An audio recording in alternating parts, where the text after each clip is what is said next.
বৃন্দা, প্রথমত আপনাদেরকে ধন্যবাদ জানাচ্ছি যে আপনাদের উপস্থিতির কারণে সবাই ধন্যবাদ। 5ই আগস্টের পট পরিবর্তনের পর থেকে পর্যন্ত আপনারা কোনো আমাদেরকে কোনো দায়িত্ব দিচ্ছেন আমরা দায়িত্ব নিয়েছি নাকি? আমরা দায়িত্ব নিয়ে আপনাকে ডাকতে আছি। এখন আপনাকে অধিকারের বলি যদি আপনারা না আইয়েন, আপনাকে যদি এখানে আইতে কষ্ট লাগে, তার অধিকারের কথা বলি লাভ কি? রাস্তায় থাকি দেখ, রাস্তায় বলতে থাকেন। এখানে আসার দরকার নেই, এখানে আসার প্রয়োজন নাই। মানুষের চোখের সামনে অনেক ঘটনা ঘটে যায়, মানুষ চোখে অনেক কিছু দেখে, কানে অনেক শুনে, অনেক সময় সেগুলো মনে রাখে না। মানুষ অনেক সময় মনে রাখে না ভাইরা। আজকে এখানে আমরা দাঁড়িয়ে যে কথাগুলো বলছি, যে দাবিগুলো করছি, অনেকগুলো দাবি করার কথা ছিল না, অনেকগুলো কথা বলার কথা ছিল না। আজকে সবার কাছে যারা আমরা ওয়ারিশ ছাড়া যারা আমরা ডক্সমিক আছি, সবার কাছে একটা জিনিস খুব প্রিয় সত্য, যে ডক্সমিক পরিচালনা বোর্ড সেটা কি ছিল এবং ওটা আমাদের কি উপকার করছে আর ওটা আমাদের কত প্রয়োজন ছিল, আজকে এটা সবার কাছে কি হাড়ে হাড়ে উপলব্ধি হইতেছে, হাড়ে হাড়ে উপলব্ধি হইতেছে, তাই না? না মিথ্যা কথা? তো সংগঠন কি জিনিস?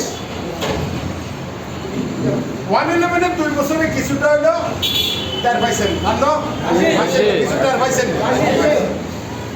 আবার 111-এর পরে যখন 2008 সালের ডিসেম্বর মাসে নির্বাচন হইল, 2009 সালের ফেব্রুয়ারি মাসে 10ই জানুয়ারি সরকার গঠিত হয়েছে। ওই সরকার গঠিত হওয়ার পরে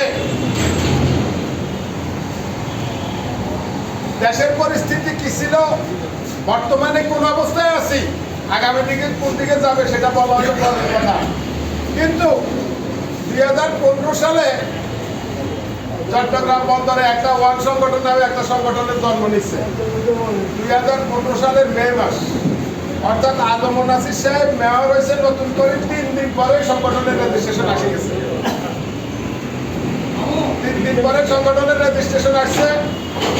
তো ওই সংগঠনের রান্না করা খাওয়া আপনারা অনেক খাইছেন, আমরাও কিছুদিন রান্না বান্না করি আপনাদেরকে খাইছি, আপনাদের খাইছি, খাওয়াইছি, চলছি। তো কার রান্না কিরকম এটা আপনারা অবশ্যই এখন বুঝতে পারতেছেন ভাইরা। অতীত যদি মানুষ ভুলে যায়, ভবিষ্যতের উপরে দাঁড়াইয়ে, বর্তমানের উপরে দাঁড়াইয়ে ভবিষ্যৎ পরিকল্পনা করা মানুষের জন্য কঠিন। আর মানুষ অতীতটা যদি মনে রাখে, বর্তমানের উপরে দাঁড়ায় ভবিষ্যৎ পরিকল্পনা করাটা সহজ হয় মানুষের জন্য। এই জন্য মানুষ অতীতকে স্মরণ রাখতে হয়, অতীতের কথা বলতে হয়। 111 হয়েছে, সারা বাংলাদেশের অনেক প্রতিষ্ঠানে অনেক সমস্যা হয়েছে, কিন্তু সমস্ত প্রতিষ্ঠানগুলোর যে সমস্ত সমস্যাগুলো হয়েছে সেই সমস্ত সমস্যার সমাধান হয়ে গেছে। শুধু চট্টগ্রাম বন্দরের ডকশ্রমিক কর্মচারী যারা আছে, আমরা ডকশ্রমিক, আমাদের সমস্যাটা সমাধান হয় না, বরঞ্চ সরকার নির্বাচিত হওয়ার পরে আমাদের সমস্যাটা আরো বাড়িয়েছে। কেমনে ভালো? 2009 সালের 5ই সেপ্টেম্বর রেকর্ড করেন, 2009 সালের কত? 5ই সেপ্টেম্বর। আগস্ট সেপ্টেম্বরের সাথে আওয়ামী লীগের কি একটা মিল থাকে আমি আল্লাহ জানি না, অনেকগুলো ইতিহাস। আগস্ট সেপ্টেম্বর মাসে আওয়ামী লীগের লগে অনেক মিল, আবার 5-এর লগেও মিল, 5-এর লগেও মিল। ভাই 5ই সেপ্টেম্বর কি ঘটছিল ঘটনা? চট্টগ্রাম বন্দরে ডকশ্রমিক ইউনিয়ন তখন 2001 কথা খেয়াল করে কথা বলেন না, রেকর্ড এগুলো আপনাদেরকে রেকর্ড রাখতে হবে। ডক জাতীয়তাবাদী শ্রমিক দল সিবিএন নির্বাচিত হওয়ার পরে 2006 সালের জানুয়ারি মাসের 24 তারিখ পর্যন্ত ডক জাতীয়তাবাদী শ্রমিক দল সিবিএ ছিল। এই কথা রেকর্ড করে 2006 সালের জানুয়ারি মাসের 24 তারিখ পর্যন্ত ডক জাতীয়তাবাদী শ্রমিক দল সিবিএ ছিল। 2006 সালের জানুয়ারি মাসের 25 তারিখ ডক শ্রমিকদের সিবিএ নির্বাচনে ডক শ্রমিক ইউনিয়ন সিবিএ নির্বাচিত হয়েছে। রেকর্ড সিবিআই নির্বাচিত হয়েছে, আমাদের অনেক নেতারা এগুলো বলতে পারে না, একদম মনে থাকে না, হাতে কোনো কাগজ কলম না, আর এগুলো ভিতর মুখস্থ। সিবিআই নির্বাচিত হয়েছে 2007 সালের জানুয়ারি মাসের 11 তারিখে 111 জারি হয়েছে, অর্থাৎ জরুরি অবস্থা জারি হয়েছে। 2007 সালের 15ই মে পর্যন্ত ডক শ্রমিক পরিচালনা বোর্ড সরাসরি ডক শ্রমিকদেরকে বুকিং করছে। 2007 সালের 16ই মে থেকে ডক শ্রমিকদেরকে চট্টগ্রাম বন্দর কর্তৃপক্ষের অধীনে সরাসরি বুকিং করা হয়েছে। ঠিক আছে নি ভাইরা? 5 মাসের মতো। 5 মাস কত দিন? 5 মাস 17 দিন ডক শ্রমিকদেরকে সরাসরি বুকিং করছে। কিন্তু ডক জাতীয়তাবাদী শ্রমিক দলের একটা বদনাম আমরা সবসময় শুনতাম, আর বিশেষ করে আমার ব্যক্তি বদনাম এখানে, কারণ ডক জাতীয়তাবাদী শ্রমিক দলের সাধারণ সম্পাদক, সিবিএর সাধারণ সম্পাদক হিসাবে বদনামটা আমারই হয়তো অন্য কারণে, আমার বদনাম আর ডক জাতীয়তাবাদী শ্রমিক দলের বদনাম একই কথা। ডক জাতীয়তাবাদী শ্রমিক দল ডক শ্রমিক পরিচালনা বোর্ড বিক্রি করে দিছে, আবাসিক এলাকা বিক্রি করে দিছে, এই ধরনের কথাগুলো শ্রমিক ভাইদের কাছে প্রচলন ছিল। তো এই কথার জবাব দেওয়ার জন্য আর কোনো সুযোগ না পাই 2009 সালে সরকার গঠন হওয়ার পরে আমরা 2টা প্রোগ্রাম করতে পারছিলাম। একটা মানববন্ধন, তাও মেইন রোডে উঠতে দেয় না, ভিতরে একটা মানববন্ধন করছি, আর একটা বিশ্ব রোডের মাঠের একটা সাধারণ সভা করছি অনেক রিক্সে। ওই সাধারণ সভায় একটা লিফলেট দিছিলাম আর কিছু কথাবার্তা বলছিলাম ওই সাধারণ সভায়, সেখানে কথাগুলো বলছিলাম কিছু। আজকে যেই কারণে আমি বলছি না, আজকে কথা লম্বা হবে, ইতিহাস অনেক পিছন থেকে আসবে। আজকে যে ডক জাতীয়তাবাদী শ্রমিক দল কি করবে, সিবিএ হইল ডক শ্রমিক ইউনিয়ন, জেনারেল সেক্রেটারি আব্দুল আহাদ সাহেব, সভাপতি গোলাম মোহাম্মদ চৌধুরী, এখন বদনাম হইল ডক জাতীয়তাবাদী শ্রমিক দল দলবোর্ড বেশিয়া লাগছে। তখন সিবিএর বয়স 9 মাস, জানুয়ারি 1 বছর, ইয়ার হলে আরো 4.5 মাস, 17 মাস বয়স। সিবিএর বয়স কত? 17 মাস। সিবিএর মেয়াদ কতদিন? 2 বছর। সিবিএর মেয়াদ থাকে কতদিন? 2 বছর। সেখানে তাদের বয়স 17 মাস অবস্থায়, 17 মাস তাদের বয়স থাকা অবস্থায়, তখন 17 মাস তাদের বয়স হয়েছে, 5 মাস বাকি ছিল তাদের মেয়াদের। ওই অবস্থায় চট্টগ্রাম বন্দরের শ্রমিক কর্মচারীদের যে পরিস্থিতি ছিল, ওই পরিস্থিতিকে সামাল দেওয়ার জন্য সিবি হিসাবে দায়িত্ব নেই, তারা কোনো কাজেই এখানে করে নাই, কোনো কর্মকাণ্ড করে নাই। বরঞ্চ আমার কাছে ডকুমেন্টগুলো নাই, আমাদের অফিসের সমস্যার কারণে ডকুমেন্টগুলো হারিয়ে গেছে, নচেত আমি আরো কিছু তথ্য দিতে পারতাম। আমরা অনেক লেখালেখি করছি এই সকল বিষয়ে, আমরা অনেক চিঠিপত্র দিয়ে কর্তৃপক্ষকে এবং সরকারের উচ্চতম মহল পর্যন্ত আমরা অনেক চিঠিপত্র দিয়েছি, সচিবালয় পর্যন্ত অনেক চিঠিপত্র দিয়েছি এগুলোর প্রতিকারের জন্য। কিন্তু যারা সিবিএ ছিল তারা কোনো কিছুই করে নাই। তাহলে আজকে যারা জাতীয়তাবাদী শ্রমিক দলের বদনাম করে, এই জন্য বলছি, আমি আর একটা মিটিংয়ে রেকর্ড দিয়েছিলাম, আপনারা এগুলো লিখে নিয়ে যান আমার কাছ থেকে আর তথ্য যাচাই করেন। তাহলে কি ডক জাতীয়তাবাদী শ্রমিক দল আবাসিক এলাকা বিক্রি করছে নাকি? ডক বোর্ড বিক্রি করছে? তথ্য পাইছেন নি? তথ্য দিলাম। আসেন 2009 সালে আমাদের ফারুক সাহেব একটা কথা বলছিল, 1980 সালে শহীদ প্রেসিডেন্ট জিয়াউর রহমান তখন ডক শ্রমিক পরিচালনা বোর্ডের জন্য স্কিম বাংলাদেশের জাতীয় সংসদে উত্থাপন করে। আওয়ামী লীগের 41 জন এমপি ছিল, যেদিন এই বিল পাস হয় তারা সবাই একযোগে সবাই ওয়াক আউট করে বাইরে গেছে এই বিলের বিরোধিতা করি। সেই দিন থেকেই তো আমরা ক্লিয়ার হয়ে গেছে আওয়ামী লীগ চট্টগ্রামের ডক শ্রমিকদের বিরুদ্ধে, আওয়ামী লীগ চট্টগ্রামের ডক শ্রমিকদের বিরুদ্ধে ওই দিনে তো জিনিসটা পরিষ্কার হয়ে গেছে। এরপরে শহীদ প্রেসিডেন্ট জিয়াউর রহমান একটা কথা বলছিল, আমি এই বোর্ড বাস্তবায়ন করবো যদি এই বোর্ডের দ্বারা বন্দর এবং দেশের কোনো ক্ষতি হয়, এটাকে আমি কর্ণফুলিতে ছুঁড়ে ফেলে দেব। এই কথা বলি সেই দিন উনি এই স্কিম পাস করে আমাদেরকে একটা অবস্থান তৈরি করে দিয়েছিল। বন্ধুরা, 2009 সালের 5 সেপ্টেম্বরের একটা কথা বলছি না, 2009 তখন সংসদ চলা অবস্থায়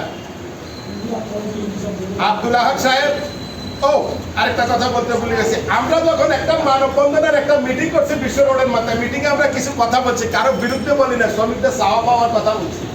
সেখানে সিবিআই নেতা করে যায়, শ্রমিকেরা চাপ দিছে বিশ্ব রোডের মাথায় যে লিফলেট দিছে আর কথা কইছে, এই কথাগুলো আমাদের কথা এবং এগুলো বাস্তবায়ন হওয়া প্রয়োজন, তোমরা জবাব দাও। এর ৩-৪ দিন পরে বিশ্ব রোডের মাথায় একটা নাট্যমঞ্চ এবং লঙ্গরখানা চালু হয়ে গেছে দীর্ঘদিনের জন্য। আমরা খেয়াল আছেনি? লঙ্গরখানা আসিল নিয়ে ভাইরা, নাট্যশালা লঙ্গরখানা কেন চালু করছে? যেন ডক জাতীয়তাবাদী শ্রমিক দল এখান থেকে আর বের হইতে না পারে, ডক শ্রমিকদের কথা বলতে না পারে। তার মানে একটা সতর্ক বাণী দিল, যদি এখান থেকে বের হও, কোনো কথা বলতে চাও, তাহলে সমূহ বিপদ সামনে অপেক্ষা করতেছে।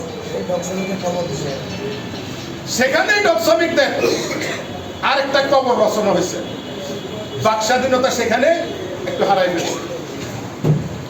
দীর্ঘদিন এই অবস্থা চলার পরে ডক শ্রমিক ইউনিয়ন ফেডারেশনের মধ্যে দিয়ে যখন আন্দোলন করে, ডক শ্রমিক ইউনিয়ন যখন আন্দোলন করে, আন্দোলনের সাথে তাদের সাথে কর্তৃপক্ষ এবং মালিকেরা ভালোভাবে কথা বলতেছিল না। আমরা এটা জানার পরে আমি প্রস্তাব দিছিলাম সাধারণ সম্পাদক আব্দুল্লাহ সাহেবের, আপনি যদি আমাকে একটা সহযোগিতা দেন, আমি আপনাকে আলোচনার একটা সুযোগ করে দিতে পারবো, আমি দিতে পারবো।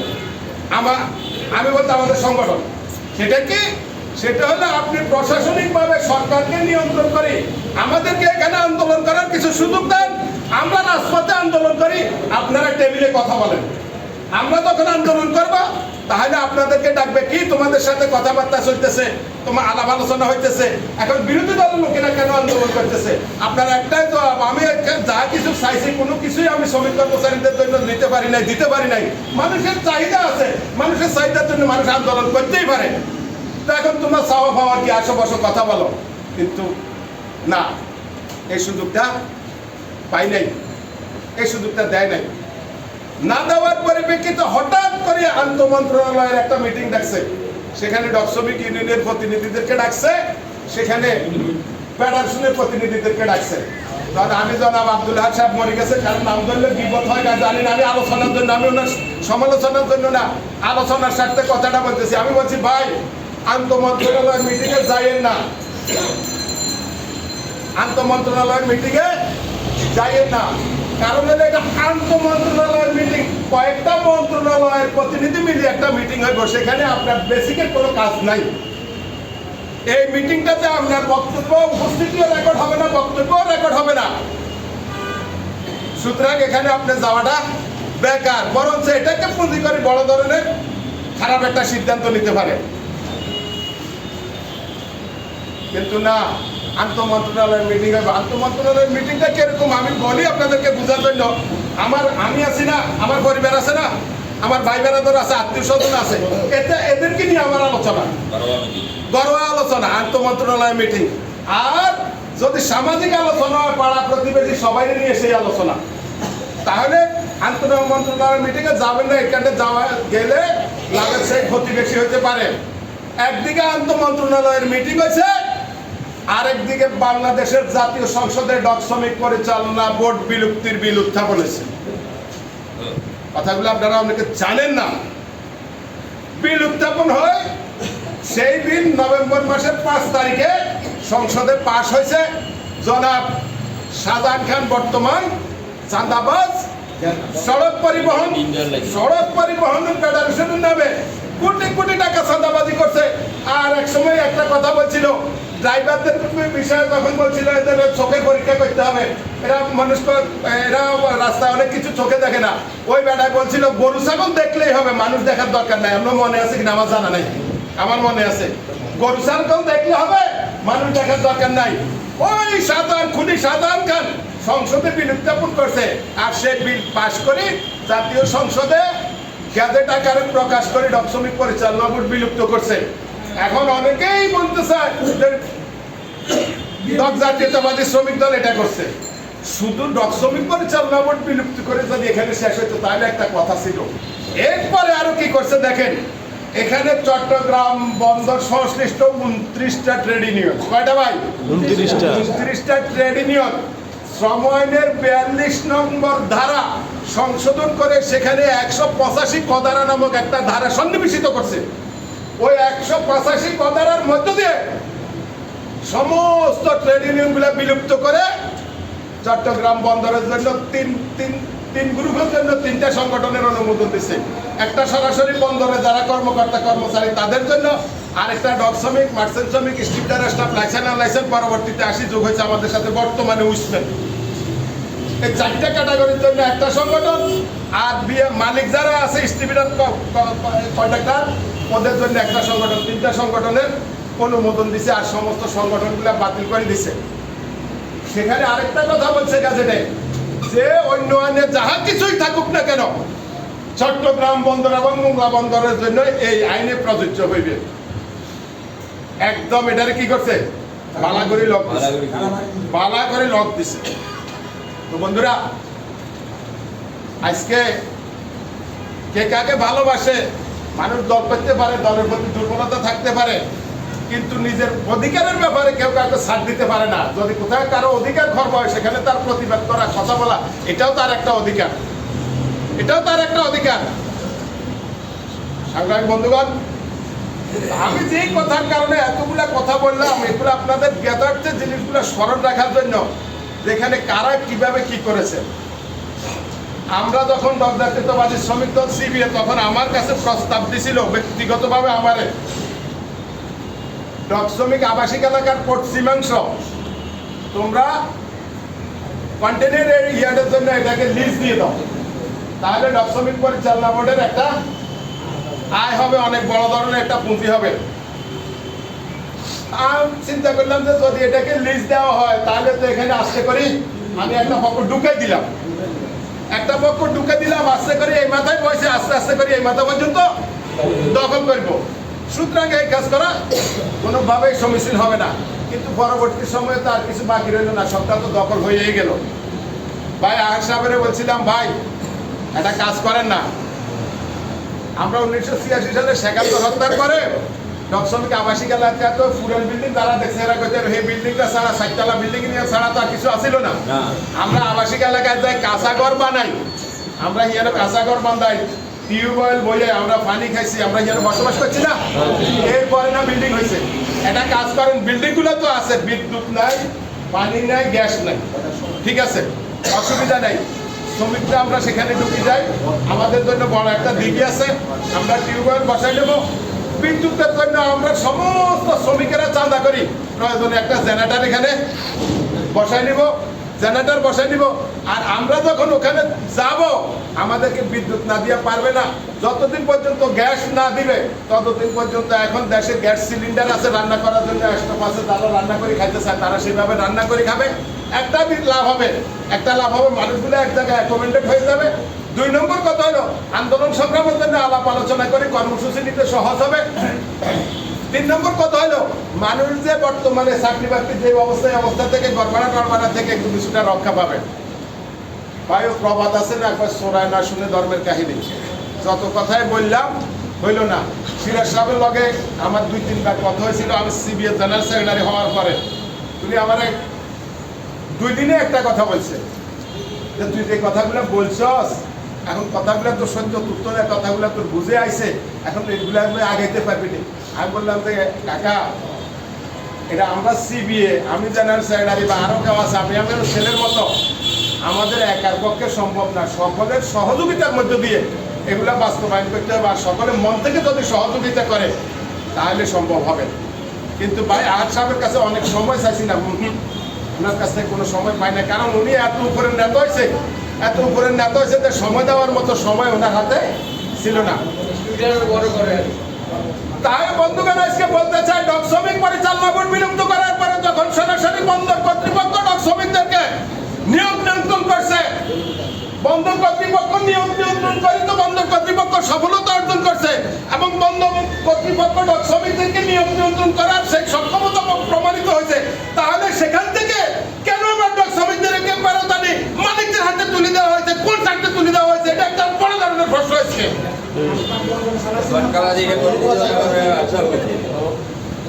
যে বন্দর সরাসরি আমাদেরকে পরিচালনা করার পরে কেন এটা মালিকদের হাতে তুলে দেওয়া হলো? তাহলে তো আজকে আমরা যে বন্দর থেকে সমস্যাঘাট থেকে অন্তর্ভুক্ত সকল শ্রমিক কর্মচারীদের স্থায়ী পরিচয়পত্র দিতে হবে, দিয়ে দাও, এটার জন্য স্লোগান দেওয়ার দরকার ছিল নি ভাইরা?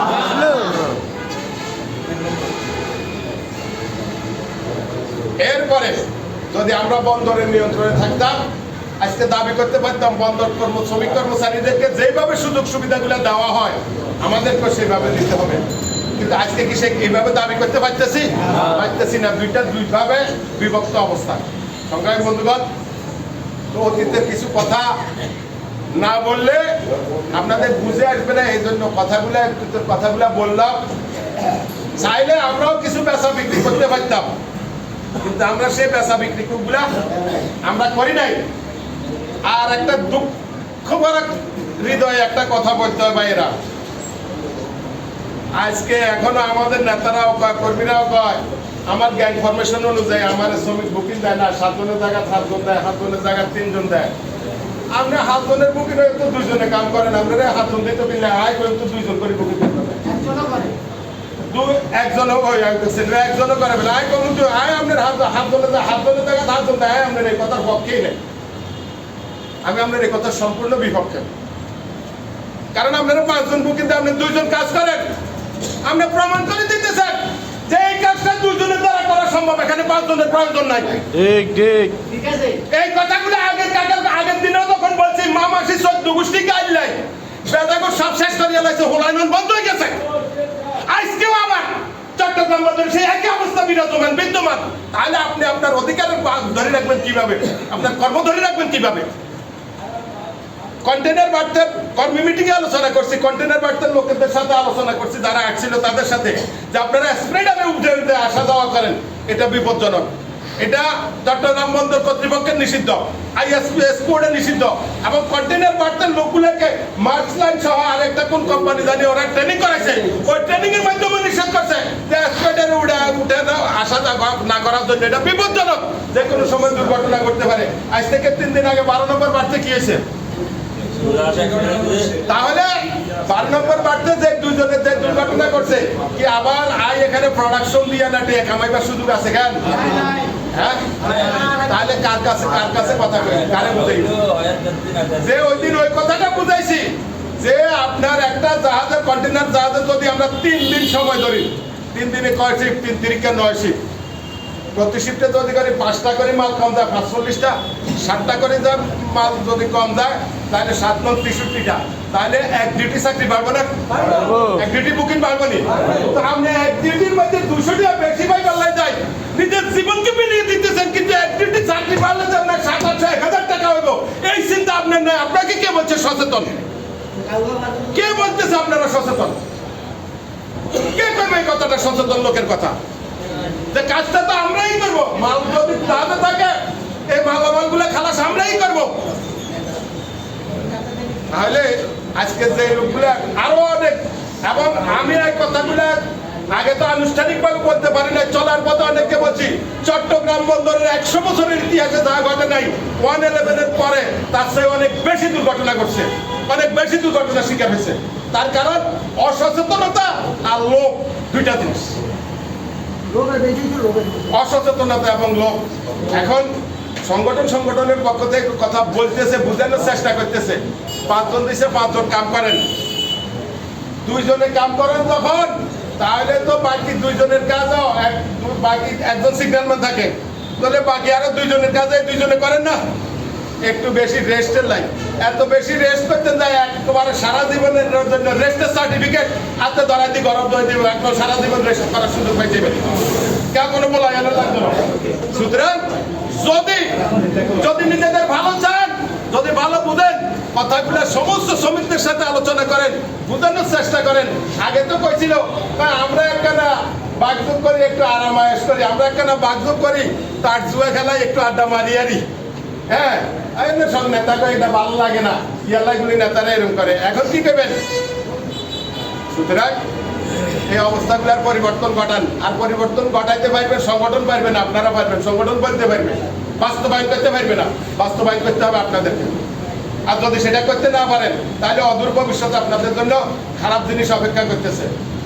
টিআইবি ঢাকা প্রেস ক্লাবে একটা প্রোগ্রাম করছে, সেখানে আমি ছিলাম, আমার সভাপতি মরহুম মুসা ভাই ছিল আমার সাথে। এখন সভা মানে প্রোগ্রামটা তো অনেক লম্বা এবং সেখানে ঢাকা প্রেস ক্লাবের মতো জায়গায় ইএপি প্রোগ্রাম করতেছে, মনে করেন মানুষ যে কোনো উপস্থিত আছে, নিচের লেভেলের কোনো মানুষ নাই, নিচের লেভেলে খালি আমরা দুইজনে আসিলাম। হ্যাঁ, তো আমি সবাই বক্তব্য শুনছি। এখন মুসা ভাইকে চলে যাবো, আমি বলে না, আমি বক্তব্য জবাব দিয়ে যাবো। সর্বশেষ যখন আমি বক্তব্য জবাব দিছি, আমার পরিচয় দিয়ে যখন বক্তব্য জবাব দিছি, সবার জবান বন্ধ হয়ে গেছে। তাহলে ভাইরা, আজকে আমরা বলতেছি যে আমাদের বিরুদ্ধে ষড়যন্ত্রটা সব জায়গায় হইতেছে। ঢাকা সচিবালয়ে প্রতিদিন আমার বিরুদ্ধে, আপনার বিরুদ্ধে কথা হয়, মালিকদের উচ্চতর উপর জায়গায় কথা হয়, সিভিক এজেন্টের ওখানে কথা হয়, বিভিন্ন জায়গায় আমাদের বিরুদ্ধে প্রতিনিয়ত আলোচনা হয়। কিন্তু আমরা জবাব দিবার সুযোগ যদিও ভাই একদিন হয়তো অল্প সময় কিছুক্ষণের জন্য, প্রত্যেকদিন জবাব দিতে পারতেছি না ভাই, প্রত্যেকদিন জবাব দিতে পারতেছি না। তাহলে ষড়যন্ত্রটা অব্যাহত আছে। ষড়যন্ত্রটা কি আছে? অব্যাহত আছে। সুতরাং যারা ষড়যন্ত্রকারী তারা সংখ্যায় বেশি, এবং এটার প্রতিবাদ করার জন্য মাত্র আমরা একটা পক্ষ। তাহলে যদি কোনো সময় সুযোগ পাই তাহলে বলতে পারি, দশের এটাও নাই। সুতরাং এ থেকে বাঁচার জন্য নিজেরা সচেতন হন এবং নিজেদের অবস্থানকে তৈরি করেন, সংগঠনকে শক্তিশালী করেন, বুঝার চেষ্টা করেন। আর যদি না বুঝতে পারেন, সংগঠনের দায় দায়িত্ব যতটুকু অতটুকু পালন করবে, এর বেশি কিছু সংগঠন করার থাকবে না। বন্ধুরা আমার, অনেক কথা আছে, আরো অনেক কথা আছে। বহির্নোঙরের যে কত রকম চিত্র, কিনার বার্ডের একরকম চিত্র, কন্টেনার বার্ডের একরকম চিত্র, বহির্নোঙর বার্ডের আরেক রকম চিত্র। এত প্র্যাকটিক্যাল চাকরি করা মানে আর কোনো কেউ বুঝে লাভ নেই। কারণ ওই মানুষের বুঝাইতে চোখে দেখে না, কানে শুনে না, জানে না, করে না, সেই মানুষের বুঝাইতে আমি চোখে দেখা কানে শুনে নিজে করি না কাজ, ওটা আমার বুঝে কোনো লাভ হবে না। কত রকম। আরে এই মেয়েরা এই সিমেন্ট কিলিং করে এই গরমের মধ্যে, এই গরম ইয়ের মধ্যে বেলসামারি জালি হুড়ে চট্টগ্রাম বন্দরে শ্রমিকেরা কাম করছে নি ভাইরা? 8 ঘন্টা 12 ঘন্টা কাম করে না? বালুর মধ্যে মারে না? বিভিন্ন জায়গায় করেন, করছেন নি? গন্ধ ঘুরেছেন নি? 12 ঘন্টা ফিগারে নাড়াইছেন, ফিগারের তো নাই।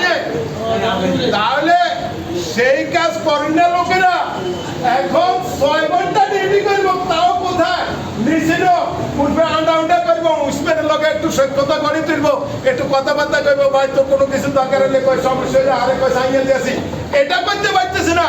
ও সেখানেও দুইজন ভাগ করে, বা 2 ঘন্টা ভাগ করে, বা 3 ঘন্টা ভাগ করে, 3 ঘন্টা ভাগ করে। আর এগুলা লইয়া আবার নিজেরা আগে পরে লইয়া কি করে, সেখানে বাদ দেয়। অনেকগুলা ঘটনা এরকম আছে। তো এখন এটা যদি আমি হাঁটা চলা ঘোরাফেরা করি, হাজিরাটা বজায় রাখি, যদি চাকরিটা ঠিক রাখতে না পারি, তাহলে এটা কার বিচার কার কাছে দিবেন? জায়গা আছে? আসেনি জায়গা? নাই। শিবেন্ডিং এর মানুষ আসেনি, আউটের মানুষ আসেনি, এই আনে। যাক, মাশাআল্লাহ, ধন্যবাদ আপনাদেরকে। আপনাদের এক নাম হলো জলদস্যু, আরেক নাম হলো আপনারা সিটাঙ্গে রোহিঙ্গা, মানে আমরা অনেকের ঘর ভাড়া নাই। রোহিঙ্গা না জায়গা জমিন নেই, আপনারা রোহিঙ্গা ঘর ভাড়া নাই। এই অবস্থার পরিবর্তন ঘটায় সংগঠন আন্দোলনের কর্মসূচি দিলে খোঁজ খবর রাখি, সংগঠনের আন্দোলনের সাথে সম্পৃক্ত হন। হ্যাঁ, এই কথা চিন্তা করেন না। যদি চট্টগ্রাম বন্দরে প্রাইভেটাইজেশন হয়ে যায়, কিনার বাড়তে আছে কন্টিনিউয়ারে আউটে কালুয়ার কন্টিনিউয়ারে নেবা, আর সমস্যা কি? না, এই দুইটা শেষ হলে আস্তে করে আপনার ভিড়ের উপরে যাই পড়বো, আস্তে করে আপনার ভিড়ে যাই পড়বো। দুইটা যদি শেষ হয়ে যায়, বাকিটা আপনার ভিড়ে যায় হাত পড়বে। সুতরাং এখন থেকে সতর্ক হয়ে যান, সংগঠন হয়ে যান, সংগঠনকে শক্তিশালী করেন। আর প্রাইভেটাইজেশনের কথা ইতিমধ্যে ওই দিন মিটিং এর মধ্যে বক্তব্য তো কথা আর বাকি বেশি রাখি না, আর 5 মিনিট সময় পাইলে আরো কিছু কথা ছিল, তো যাই হোক অনেক ছিল পাইলে। পরিষ্কার একটা কথা হলো, প্রাইভেটের জন্য সারা দেশের বুর্জুয়া আমলা সব এক জায়গায়, এসএস বিরোধী যখন বাস্তব একটা অভিজ্ঞতাকে আমি ঢাকা যাইতেছি ট্রেনে করে, চট্টগ্রাম ভার্সিটির 2টা ছেলে আছিল আমার সাথে একই বগিতে। তো ওরা তো আমি কি আর এটা জানে না, ওরা কি আলোচনা করতেছে জানেন? যে আমরা যে আধুনিক প্রযুক্তির কিছু বিষয় নিয়ে এখানে একটা বিরোধিতা করছিলাম না, কিছুদিন খেয়াল আছে না আপনার? তখন ওরা আলোচনা করতেছে, ভাই এক সময় দেশে মানুষ পায়ে হাঁটি চলাচল করছে, এরপরে সবকিছু উন্নত হয়, রাস্তাঘাট কালভার্ট ব্রিজ ফুল হয়ে গেছে। এখন ঘরের দুয়ারে রিক্সার ট্যাক্সি যায়, তো এখন ঘরের দুয়ারে ট্যাক্সি যায়, সে ঘরের দুয়ার থেকে ট্যাক্সিতে না উঠি সে কি বাজারে হাঁটি যায় ট্যাক্সিতে উঠবো না? তার মানে হইতেছে আধুনিক প্রযুক্তিকে সারা বিশ্ব আমি আমার ঘরে ব্যবহার করতেছি, মাথাত করে দাঁত মেলে ওই জায়গায় না বাগাই আছি, কিও সাইলেন্ট গুড়ি করে আছি। এখন ঘরের দুয়ারে যায় চাউল আটা মরিচ যা দরকার। এবং আবার কি এখন বর্তমানে আরেকটা বাড়িছে, গাছ কাটি দিলে কি করে ঘরের সামনে জায়গায় লাঠি বানাই দিতে আছে। তো হ্যাঁ তো বাইরা সুতরাং আজকে আমাদেরকে আপনাদেরকে এই সমস্ত বিষয়গুলা নিজেদেরকে বুঝতে হবে, বুঝে শুনে আমাদেরকে কাজ করতে হবে। আমরা ইতিমধ্যে যখন কাজ শুরু করছি ওয়ারিস 3 বছর হয় না, ক বছর হয় না, 3 বছর ওয়ারিসে কোনো যাচাই বাছাই বন্ধ, 2 বছর 5 মাস যাচাই বাছাই বন্ধ ছিল। যাচাই বাছাই সম্পূর্ণ হয়েছে, সাথে সাথে যাচাই বাছাই করে খুব দ্রুততার সহিত চিঠিগুলো আমরা পাঠানোর জন্য চাপ সৃষ্টি করার পরে চিঠিগুলো পৌঁছে দিচ্ছে। আর আপনাদেরকে কোনো অধিকার যদিও না দিতে পারি, একটা অধিকার কিন্তু ইতিমধ্যে বাস্তবায়ন হয়েছে, সেটা হলো দীর্ঘদিন যাবৎ আপনারা নিজের অধিকার কি এবং সংগঠন কি এই কথাটা বলতে পারেন নাই মুখ ফুটি, অন্তত পক্ষে এই কথাটা বলার সুযোগ হলে এই সংগঠন আপনাদেরকে করে দিচ্ছে, আজকে বলতে পারতেছেন। আসেন আসেন আমরা প্রভিডেন্ট ফান্ডের কথা আসছে, আমরা এখানে আমাদের ব্যানারে দাবিটা আছে। এটা এখন শুধু এখানে লিখিত থাকবে না, এটা এখানে যে আমরা প্ল্যাকার্ডে লিখছি প্ল্যাকার্ডে থাকবে না, এগুলো ইনশাআল্লাহ চিঠি আকারে কর্তৃপক্ষ বরাবরে যাবে। হয়তো আগামী দিনে ভাই কথা খেয়াল করি ভাই, এগুলা কর্তৃপক্ষের কাছে চিঠি আকারে যাবে। গ্র্যাজুয়েটি এবং সাইন্টিফিক গ্র্যাজুয়েটি আমাদের দাবি হলো সাইন্টিফিক গ্র্যাজুয়েটি দিতে হবে। ভাই ভাই আপনারা একটু শরীর বসে রেখে দেখেন। হ্যাঁ ভাই আমরা কথা মনোযোগ করে দিয়ে যাবে। সাইন্টিফিক গ্র্যাজুয়েটি চাইতেছি আমরা কেন?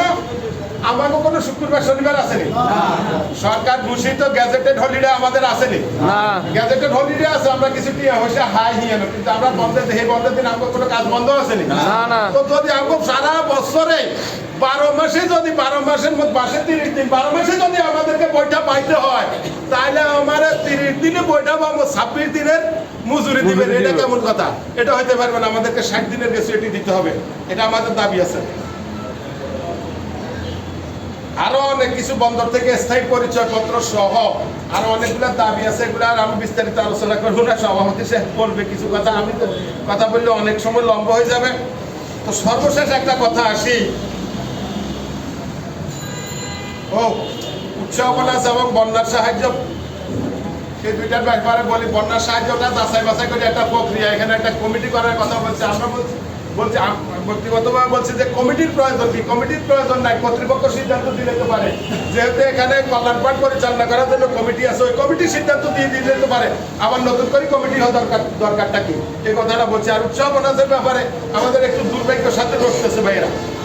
দুর্ভাগ্যটা হলো আমাদের বন্দর মন্ত্রণালয়ের যিনি উপদেষ্টা জনাব শাখাওয়াত সাহেব, উনি একজন আওয়ামী লীগের সমর্থিত মানুষ, তার উপরে খুব চাপ গেছে। আজকে কি বার? আজকে হলো মঙ্গলবার। এই বৃহস্পতিবারের আগের এই গত বৃহস্পতিবারে উনি লন্ডন গেছিল, লন্ডন থেকে 20 দিন পরে গত বৃহস্পতিবারে আসছে। ফাইলটা যায় মন্ত্রণালয় পড়ে আছে, আপনাদের উৎসবন আছে। এখন কি উনি স্বাক্ষর করে ফাটাইছে না ফাটাইছে আমরা এখনো বলতে পারি না। আবার উনি যখন ওখান থেকে আসছে, ডাইরেক্টর ট্রাফিক সাহেব ইনশাল্লাহ উনি হজে চলে গেছে ফুলমদিনাল্লাহ বলে, উনি আগামী 5 তারিখ 6 তারিখ 7 তারিখে জয়েন করবেন। এখন মনে করেন এই যে এই বিষয়গুলো নিয়ে আমরা আসলে আপনাদেরকে সঠিক একটা রেজাল্ট দিতে পারতেছি না। তবে একটা কথা দিতে পারতেছি, একটা কথা হইলো এই আপনারা যেটা বলেন সিলে যদি থাবা দেয় যদি মাছ নাও নিতে পারে, কুড়ে একটা লইলো লই যায়। আমরা যখন হাত বাড়াইছি একটা না একটা কিছু ইনশাল্লাহ হবে, ইনশাল্লাহ হবে একটা না একটা কিছু। একটু ধৈর্য ধরেন, তবে ধৈর্য ধর ফলাফলটা একটু ভালো হয়। ধৈর্য ধরে নিলে কি হয়, ফলাফলটা একটু ভালো হয়। একটু ধৈর্য ধরেন, সেটা হবে। আসেন আমরা 30 তারিখে এখানে ফেডারেশনের উদ্যোগে তখন মিটিং করছিলাম, 1 তারিখ রোববারে আমাদের 6টা কার্গো বাড়তে 6 গুণে 12 জনকে মালিক পক্ষ ডাকাইছিল। এখন যাদেরকে ডাকাইছে ওনারা আমাদের সাথে কোনো কথা বলে যায় না, আবার ওখানে কি আলোচনা হয়েছে এই কথাটাও আমাদেরকে জানায় নাই। তো আমি একটা কথা বলি, আমাদের মরুম রুলামি সাহেব যখন ছিল আমরা জাতীয়তাবাদী শ্রমিক দলে ছিলাম, মরুম রুলামি সাহেবের ব্যক্তি বিরোধিতা করলো, সংগঠনের কাজকর্ম অহরহ খালি করিয়ে যেতাম। তো রুলামি সাহেবের ব্যক্তি বিরোধিতা করলে কিছু লোকের রুলামি সাহেব সাহাবানি খাওয়াইতো, টাকা পয়সা দিত। আবার আমরা বিরোধিতা বন্ধ করে দিলে মানুষ এগুলো আমার কাছে রুলামি সাহেবের বদনাম করতো। তাই একদিন পেলাম যে এই আমরা কিছু মানুষ আছি রুলামি সাহেবের বিরোধিতা করলে তোরে টাকা দেয়, আর আমরা যদি বিরোধিতা বন্ধ করে দিই তোরা চাও খাবাই না। এই কথাই মনে রাখছি। তো এই কথাটা বলছি এই কারণে, আজকে আমরা যখন সাংগঠনিক ভাবে এখানে একটা চালান দিয়েছি, এখন আজকে বার্তার প্রধান হিসাবে এবং বার্তার আরো একজনের এখন পদম এখানে বাড়ি গেছে, মালিকেরা আপনাদেরকে আনুষ্ঠানিক ভাবে ডাকি নিয়ে আলোচনা করতেছে।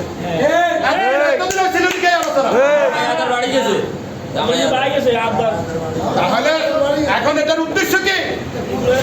এই উদ্দেশ্যটা কি? দালালি। এখানে দালালি না, মালিকদের উদ্দেশ্যটা কি? মালিকদের এখানে একটা দুর্বসন্ধি রয়ে গেছে, ওনারা চিঠিপত্র লেখালেখি করতেছে 10%-এর বিরুদ্ধে। সুতরাং আমরা এত কিছু শুনতে চাই না। 10% এটা একটা সমাধানকৃত বিষয়, সিদ্ধান্তকৃত বিষয়, এটা দিতে হবে। আর এটা যদি না দেয়, যা করার আমরা সেটাও করব। ইতিমধ্যে আপনারা বক্তব্য দিচ্ছেন যে আমরা বিল বর্জন করব এবং বুকিংও বর্জন করব। আপনাদের সাথে আমরা কোনো দ্বিমত নাই, আমরা আপনাদের সাথে সম্পূর্ণরূপে একমত। তবে বিল বর্জনটাকে 100% সমর্থন দিলাম, বুকিং বর্জনটাকে একটু অবস্থানে ধরে রাখলাম আগামী 8 তারিখ পর্যন্ত। কত তারিখ? 8 তারিখ। কত তারিখ ভাই? আগামী 8 তারিখে 6 বাড়তে 2 জন 3 জন 7 জন প্রধান সহ 6 বাড়তে 2 জন 3 জন 7 জন সংগঠনে আসবে সংগঠনের সাথে কথা বলার জন্য। সেদিন সংগঠন একটা চূড়ান্ত ডিসিশন কি বুকিং বর্জনের ব্যাপারে একটা সংগঠন আপনাদেরকে একটা চূড়ান্ত ডিসিশন দিবে। তবে আমরা একটা কথা বলতে চাই, যদি মালিক পক্ষ যদি গড়িমসি করে, যদি বুকিং বর্জন করা লাগে, তাহলে অবশ্যই আমাদেরকে সেদিকে যাইতে হবে। এই যাওয়ার জন্য আমরা দায়িত্ব গ্রহণ করবো না। এটা যারা এটা বাস্তবায়ন না করে আজকে চট্টগ্রাম বন্দরে অচল অবস্থা সৃষ্টি করতেছে, এই মালিক কর্তৃপক্ষ এটার দায়ভার গ্রহণ করবে। এই খবরটা তাদের কানে পৌঁছে দেওয়া দরকার। আপনারা পৌঁছাই দিয়ে বলে সংগঠন এরকম বলে দিচ্ছে, সংগঠনের এরকম সিদ্ধান্ত। সুতরাং বন্ধুরা, আর আমি আমার এই ব্যাপারে বক্তব্য বাড়াবো না। আগামী শনিবার বন্দর সংযুক্ত শ্রমিক কর্মচারী ফেডারেশনের উদ্যোগে চট্টগ্রাম প্রেস ক্লাবে সাংবাদিক সম্মেলন হবে। সাংবাদিক সম্মেলনে আমাদের কারো কিছু কথা সেখানে যাবে। ইতিমধ্যে আপনারা একটা কথা শুনছেন, বাংলা মিশনে একটা খবর আছে। বাংলা মিশনে কি একটা খবর আছে? শিপিং এজেন্টের সহসভাপতি উনি একটা কথা বলছে, আমাদের যে লেভি কাটে না, আর লেভি কাটে লেভিটারে উনি চাঁদাবাজি করছে এবং বছরে 23 কোটি টাকা চাঁদাবাজি করে। আর উনি একটা বেকুব, শিপিং এজেন্টের ওখানে একটা বই রয়েছে, একটা আস্থা বেকুব। আমরা সাংবাদিক সম্মেলনের কাগজে কথাটা বিস্তারিত ভাবে তুলে আনছি। ওই বেটা আস্থা বেকুব। আরে বেকুব 2010 সালে যে শ্রমিক কল্যাণ মনিটরিং এন্ড মিটিগেশন সেল যেটা গঠন হয়েছিল, সেই সেল দীর্ঘ 2 বছর আলাপ আলোচনা করছে।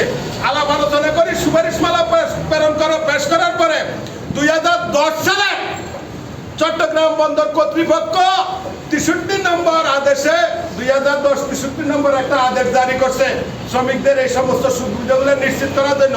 সেখানে একটা কমিটি হয়েছে, সেই কমিটি আবার সুপারিশ দিচ্ছে। সেই কমিটির সুপারিশমালার আলোকে 2012 সালের নভেম্বর মাসে ওই কমিটি একটা সুপারিশমালা পেশ করছে। ওই কমিটির সুপারিশমালার আলোকে 2012 সালের ডিসেম্বর মাসে চট্টগ্রাম বন্দর কর্তৃপক্ষ চেয়ারম্যান মহোদয়ের সভাপতিত্বে বোর্ড সভার 14,156 নম্বর বোর্ড সভার সিদ্ধান্ত অনুযায়ী ডক শ্রমিকদের, মার্চেন্ট শ্রমিক, স্টিমার স্টাফ ল্যাসিং উসমান সহ যারা আছে তাদের সকল প্রকার কল্যাণমূলক সুবিধাগুলো নিশ্চিত করার জন্য যে সমস্ত বেনিফিশিয়ারি আছে ওই সমস্ত বেনিফিশিয়ারির উপরে একটা লেভি ধার্য করা হয়েছে। এই সুযোগ সুবিধার মধ্যে আমাদের চিকিৎসা আছে, প্রভিডেন্ট ফান্ড, কল্যাণ তহবিল, যাবতীয় যা কিছু আছে, গ্র্যাচুইটি সহ সমস্ত কিছু এটার ভিতরে আছে। ওই বেটায় আজকে এটাকে চাঁদাবাজি করি চট্টগ্রাম বন্দরে আরেকটা হেজিটেশন সৃষ্টি করতেছে। যার এই বেটা এই কথা বলছে, আমরা এই বেটার এই বক্তব্যের তীব্র নিন্দা এবং প্রতিবাদ জানাচ্ছি। এবং যদি তারা এই বক্তব্যের উপরে অটল থাকে, আমরাও অচল অবস্থার দিকে যাইতে বাধ্য থাকবো। কারণ আমার যেহেতু মূল সত্তাটা হারিয়ে যাবে, আমি আপনার চেহারার দিকে তাকায় করে সুযোগ আমাদের হাতে থাকবে। সুতরাং আমরা সাংবাদিক সম্মেলনের কাগজে ওই কথাটাকে বিস্তারিত ব্যাখ্যাটা আমরা তুলে ধরে নিয়ে আসছি। তো পরিশেষে আমার বক্তব্য আর না বাড়াই, আমার বক্তব্য দাবি দেওয়ার ব্যাপারে, আপনাদের ব্যাপারে এখানে শেষ করছি। সাথে সাথে আরেকটা কথা বলছি ভাই, ভুল ত্রুটি মানুষের থাকতে পারে, হইতে পারে। আর আমরা যারা সংগঠনের দায়িত্বের সাথে জড়িত, প্রয়োজন কোথায় কি এগুলা মনে করি কিছু কাজ আমাদেরকে করতে হয়। তো জাতীয়তাবাদী শ্রমিক দলের 6 জন নেতা আমাদের মৃত্যুবরণ করছে। ওই 6 জন নেতার গ্যাপটা আমরা পূরণ করছি, সেখানে আমরা 6 জন লোককে ইনক্লুড করছি।